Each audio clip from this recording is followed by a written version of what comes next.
నిన్న సండే కదా, ఏదో ఒకటి స్వీట్ ఈవినింగ్ అయితే ప్రిపరేషన్ చేసుకుందాం అనుకున్నా. కానీ మా ఆయన అయితే హాట్ ప్రిపరేషన్ స్నాక్స్ లాగా చేయమని చెప్పారు. అండ్ ఇంట్లో ఎగ్స్ ఉన్నాయన్నమాట. ఎగ్స్ అయితే 5 ఉడకబెట్టుకొని ఇలా అయితే చేస్తున్నాను. ఎగ్ రోల్ అనమాట. సూపర్గా వచ్చింది. ప్రిపరేషన్ అయితే చూద్దామా.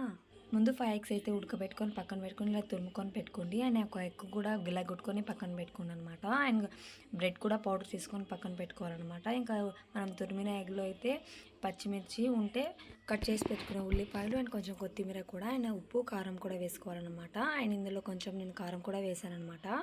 ఇంకా లాస్ట్లో కొంచెం మైదా పిండి అయితే 2 స్పూన్స్ వేసాను. మీరు కార్న్ఫ్లోర్ కూడా వేయవచ్చు. కార్న్ఫ్లోర్ అవైలబుల్గా లేదైతే నాకైతే అది వేసాను అనమాట. మైదా ఇంకా కలుపుకొని ఇలా రౌండ్ బొల్లగా చేసుకొని ఎగ్లో డిప్ చేసుకొని ఇలా బ్రెడ్లో కూడా డిప్ చేసుకొని మనం వేడి నూనెలో కూడా ఇలా విడుచుకోవాలన్నమాట. సూపర్గా వస్తున్నాయి అనమాట. మీరు కూడా ట్రై చేసి ఎలా వచ్చాయో కూడా కామెంట్ చేసి చెప్పండి ప్లీజ్. సూపర్ టేస్ట్ ఉన్నాయన్నమాట. మీరు కూడా ట్రై చేయండి ఇంట్లో అయితే. మన ఛానల్ని సబ్స్క్రైబ్ చేసుకోండి. Bye bye.